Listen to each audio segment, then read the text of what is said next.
Don't tell winter, but I think spring is here. Apparently that's my channel theme song.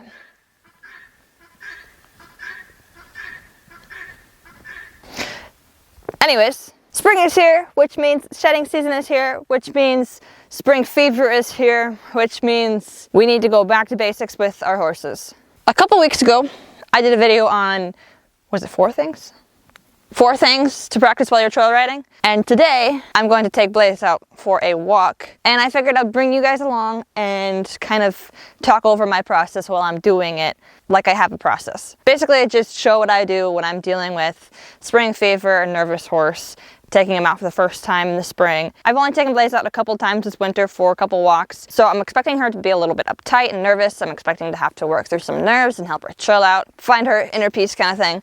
So, yeah, I'll go get her now. She's probably going to need to be brushed because it's spring. Let's go. Hi, horses. Hi. You're so cute. You're such a horsey. Here's me. Good girl. Bliss! Bliss, don't come out. Good job.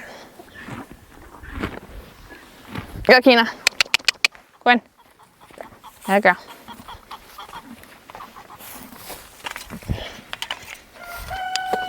Whoa, what are you doing? You're not coming out. So, technically, I could just ride Blaze for a trail ride instead of walking her and being cautious or whatever. But it's not really, like, if I rode her, it would be nothing but a fight. It would be really annoying. I'd get really irritated. She wouldn't have any fun because she has a tendency to be buddy sour. And when you are trail riding, you tend to just want to, you know, trail ride. So you have high expectations of the horse and they have more nerves because they feel like they're more alone when you are on their back. And Blaze is really good in the summer.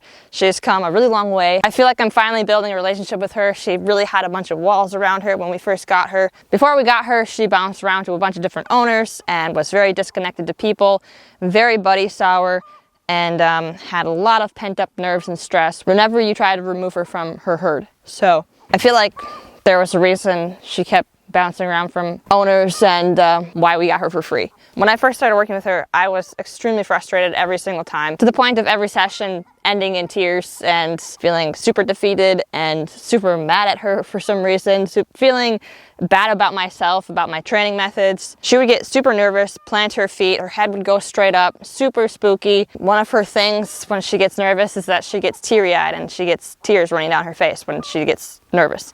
And her eyes would just be running like crazy.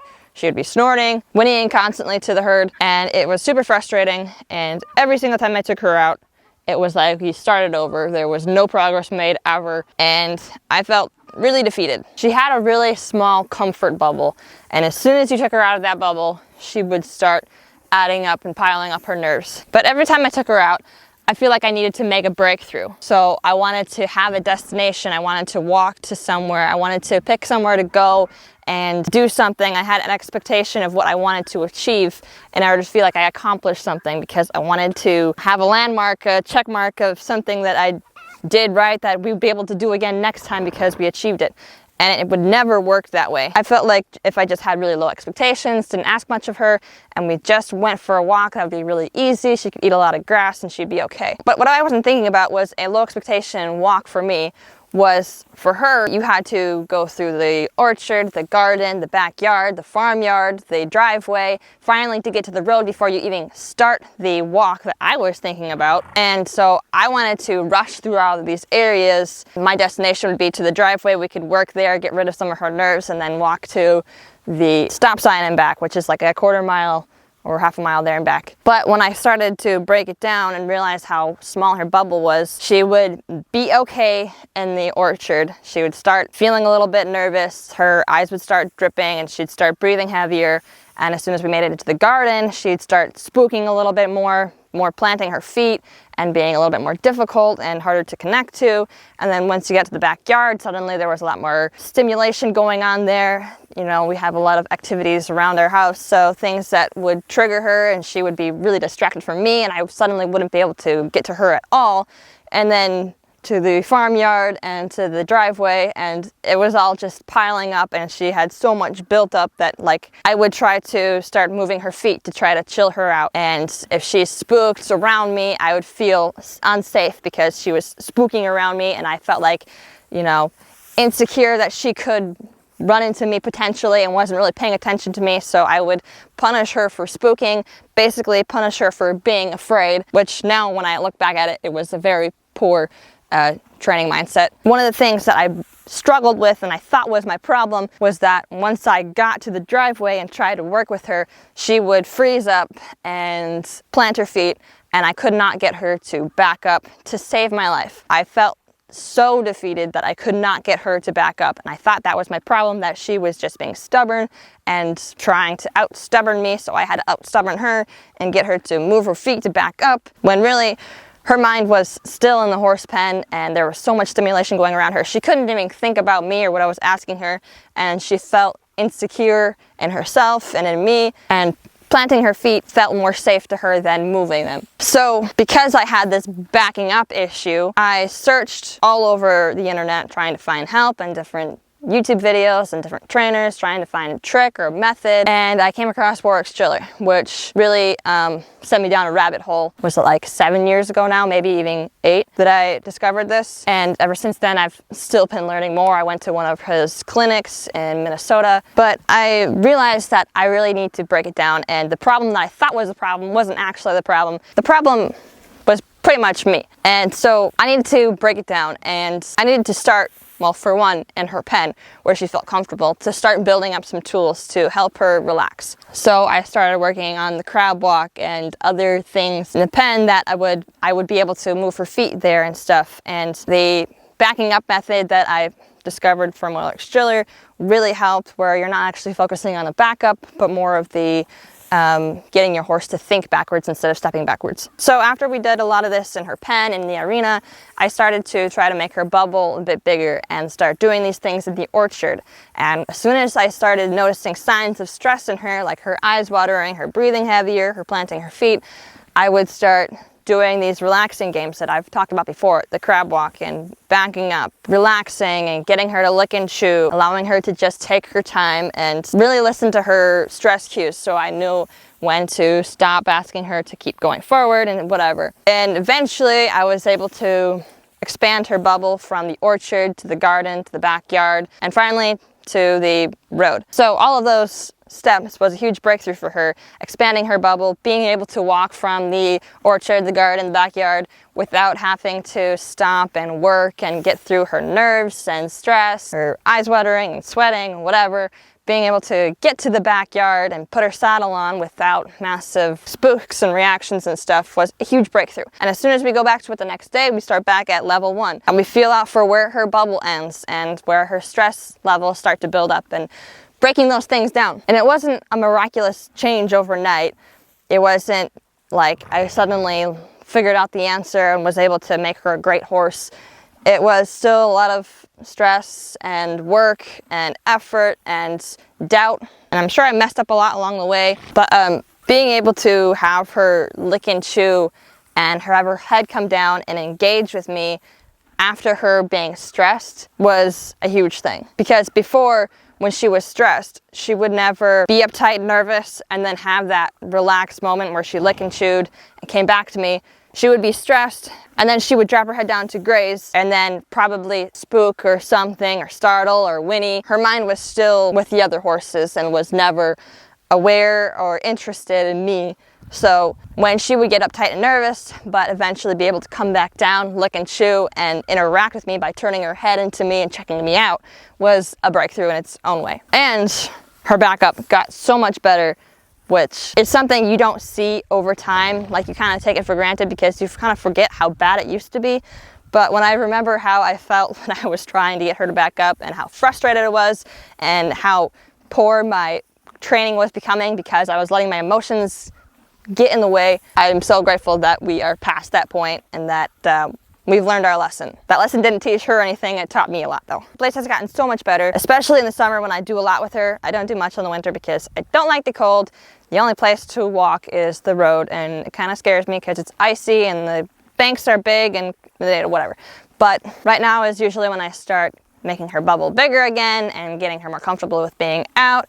And it's a good time to start that too, because the grass is starting to peek through the snow finally. And it's a good enticement for them to want to get somewhere, because there's no grass around here, only on the edges of the road. So it's good enticement. But she's gotten so much better to the point where I've had my boyfriend ride her. My younger sister has ridden her and even said that she's boring to ride because you basically ride on autopilot, because she just walks in a calm straight line. She could still be a little bit barn sour, but I feel like she's finally starting to be interested in humans more and willing to connect. She loves attention and scratches and is way more personable than she used to be. So there's that. So now that we got that out of the way, I'm going to start our journey to the road. And I'm going to try to manage her as good as possible, as well as try to maneuver the camera. So we'll see how this goes.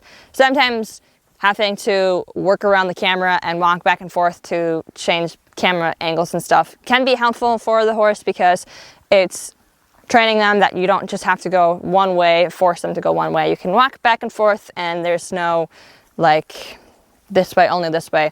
We can, you know, whatever. So let's get walking. Face. Good. Good girl. Good job.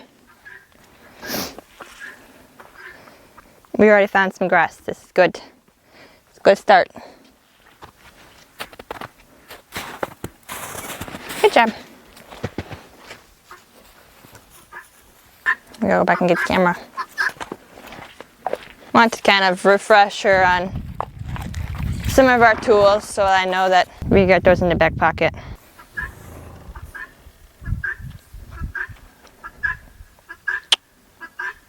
Very good. Very good. That's nice. Good. You want to start off good and relaxed, because if we start off stressed, that's only going to make it worse.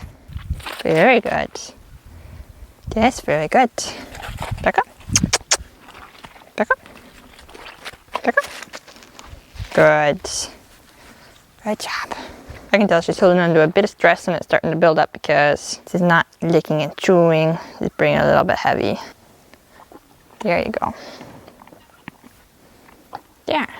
We gotta make sure that the horses are still over there. Good girl. Her attention comes back to me easily.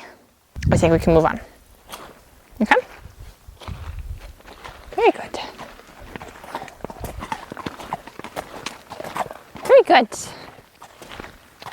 Staying rather chill. We got a lot of twitching going on in the mouth. That means he's holding up some tension. There you go. I'm ahead of her and she doesn't even... There you go. She wants to go check out the apple tree, so I guess we'll go check out the apple tree. It's mostly birdseed under the apple tree. I wonder why that is. Ooh, there is apples though. Yeah. We got the head up high. There is a car coming, but she doesn't normally care about cars, but it's because it's the time of the year. Got a cocked hip, a little bit braced. Let's see how this twitching in his nose. Twitching. There, it's a lick and chew. I ditched the tripod because, well, it wasn't really working, but I think you get the gist of my process. Like, there's a process. Basically, we just chill and we let her decide when she's ready to go further. It's basically the principle of the longer you take now, the quicker it'll go later. So it's not like I'm babying her or gentle parenting her or being soft or letting her run all over me or whatever. It's just, you know, I'm building a safer horse in the future for letting her be a little bit unstable right now. And she isn't unstable if I don't push her past her stability point, if you know what I mean. So it seems like she's cool with this spot now. So I think we can start going forward a little bit more. Good. Cool. Reached a new point, so we got to figure this one out. A little bit of tension. We need a lick and chew. She's checking stuff out, so she's not too uptight. There's lick and chew. A little bit of a spook. Not too bad. You can tell by her eyes and her ears that she's a little bit distant right now. So the goal is to never have to put any pressure on the lead line, to have to pull her forward with me or push her with pressure from the back. I want her to be able to walk willingly at my side through the whole walk. In order to do that, we have to take our time and let her kind of process everything at her pace. Good girl. Hi, Blueberry. Just good kitty. We already made it out to the road once, but my cat was following me, so I had to bring her back. So walking back and forth kind of chilled us out a little bit more. So I think we're ready to start walking down the road. I know this is probably boring to watch. People want to learn quick tricks that have amazing results, but that's not really how it works. The longer I take now, the better experience she has now, the easier and better she'll be next time. If I forced her through this now and freaked her out and pushed her past her breaking point and was just nothing but fighting and stress and whatever, she wouldn't even want to come near me next time I went in the pen. So we're taking the time, letting her figure her thoughts out and try to de-stress the whole way so that she's not freaking out and doesn't associate walking with nerves and anxiety and stuff. We're trying to give her a good time. Come on. Good girl.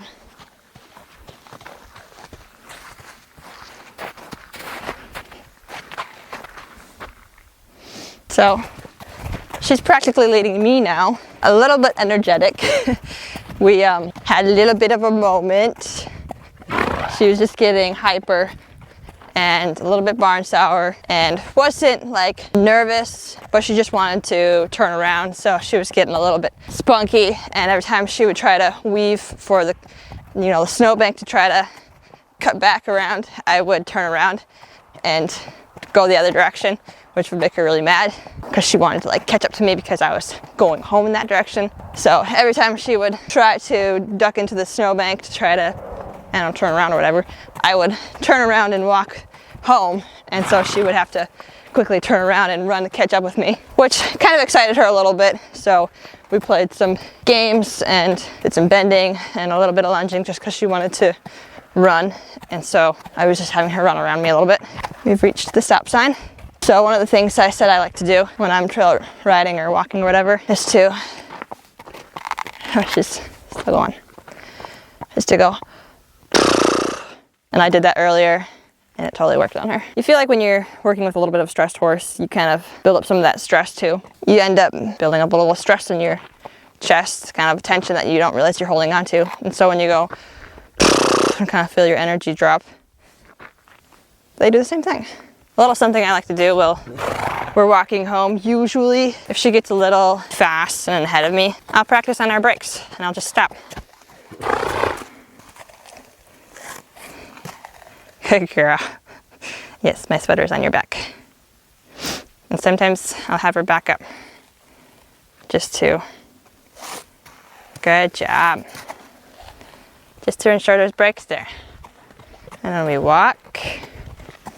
Walk, walk, walk. Stop. Oh, that was even faster that time. It's amazing what happens like that. Walk, walk, walk. Walking home. And stop. Wow, good job. Very nice. I believe that is a partridge.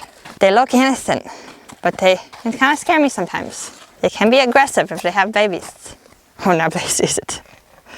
Partridge. It looks like a chicken, but it's very dangerous.